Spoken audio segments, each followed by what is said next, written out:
जा रहा हूँ कि हम इंडिया के अंदर अगर किसी भी तरीके की फूड इंडस्ट्री सेट करनी हो तो उसके लिए क्या क्या चीज़ें ज़रूरी हैं। सबसे पहले मैं आपको बता देना चाहता हूँ कि कोई भी यूनिट सेटअप करने से पहले एक कंपनी फॉर्मेशन करनी चाहिए।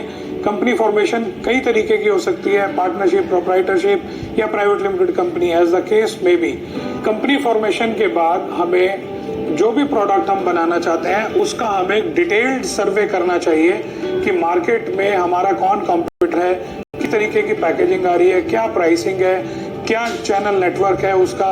ये सारी चीज़ें जब इसकी सर्वे हो जाता है तब उसके बाद हम एक फिजिबिलिटी रिपोर्ट बनाते हैं और उस फिजिबिलिटी रिपोर्ट के अंदर दोस्तों हम ये बनाते हैं कि इसका टोटल प्रोजेक्ट कॉस्ट क्या है, इसका प्रोडक्ट का कॉस्ट क्या आएगा, ये एक्चुअल अगर हम ये इंडस्ट्री इंडिया सेटअप करते हैं तो क्या ये हमारे फायदे का सौदा है या नहीं है। जब ये हमारी फिजिबिलिटी रिपोर्ट पूरी तरीके से बन जाती है तो हम अपने क्लाइंट को बताते हैं कि यदि आप ये सेटअप इंडिया में लगाएंगे तो आपको इसके अंदर 15%, 20% या 25% ग्रॉस मार्जिन होने वाला है।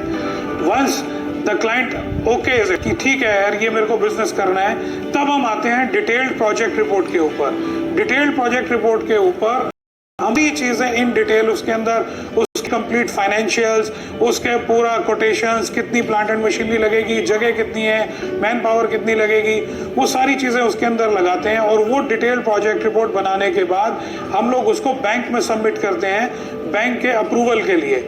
जब बैंक उसको अप्रेज करता है और सारी चीजें करता है, अप्रेजल करने के बाद वो लोग सैंक्शन करके वो हम जब वो लोन हमारा सैंक्शन हो गया, अप्रूव हो गया, उसके बाद हम लोग ये सारे अदर डॉक्यूमेंट्स के साथ, ये सैंक्शन लेटर और अप्रेजल के साथ हम लोग इसको मिनिस्ट्री ऑफ फूड के अंदर सब्सिडी के लिए लॉग इन करते हैं फाइल को।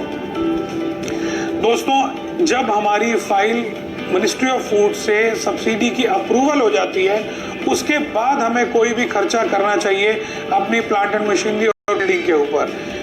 जब ये प्लांट एंड मशीनरी हमारी लग गई, हमारी बिल्डिंग तैयार हो गई, उधर से सब्सिडी हमारी सैंक्शन हो गई, साइमल्टेनियसली हमें जितने भी इसके लाइसेंसेस, परमिशन, जैसे जीएसटी हो गया, फूड सेफ्टी के लाइसेंस हो गए, फायर का हो गया, आपका आईएसओ सर्टिफिकेशन हो गया या बीआरसी सर्टिफिकेशन हो गया, एज द केस में भी, ये सारी चीज़ें करने के साथ साथ जब आपकी फैक्ट्री लग गई उसके बाद इसके अंदर ज़रूरत होती है एसओपीज़ की, कि हमारी फैक्ट्री के अंदर डिफरेंट एरियाज होते हैं। रॉ मटेरियल का एक एरिया हो गया जहाँ पे स्टोरेज है, तो उसके अंदर हमें स्टोरेज के अंदर रॉ मटेरियल को कैसे हैंडल करना है, वो उसके हैंडल करने के बाद उसका मिक्सिंग एरिया हो गया, कैसे उसको प्रोसेस करना है, उसके डिफरेंट नॉर्म्स, इन सबको हम एसओपीज बोलते हैं। ये सारी प्री डिफाइंड होती हैं। लैब हमने सेटअप की, लैब के अंदर हमें किन किन चीज़ों के केमिकल्स रिक्वायर्ड हैं, क्या क्या हमें उसके अंदर करना है, कौन से टेस्ट करने हैं, उसके मेथड्स क्या हैं, जो रॉ मटेरियल्स हैं उसके क्या स्टैंडर्ड्स हैं, वो सब हम प्री सेट करते हैं। वो सारा का सारा हो जाने के बाद जब आपका रॉ मटेरियल ठीक हो गया, मशीनें ठीक हो गई, आपका प्रोसेस कंट्रोल हो गया, तो definitely you are going to get a very good quality product. तो इस तरीके से ये हम स्क्रैच से लेके कंप्लीट हम लोग आपको सर्विस देते हैं। दोस्तों इन सारे प्रोसेसेस के अंदर, चाहे वो सिलेक्शन ऑफ लैंड है, बिल्डिंग बनाना है, प्लांट एंड मशीनरी है, लाइसेंसेस एंड परमिशन है, सब्सिडी है, इनमें किसी भी प्रोसेस में यदि आपको कहीं भी फ्लॉ लगता है, कोई भी आपका प्रश्न है, तो कृपया नीचे हमारी सारी डिटेल्स मिल जाएंगी।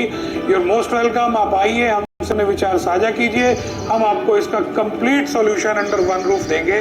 थैंक यू दोस्तों, फिर मिलेंगे। Thanks a lot.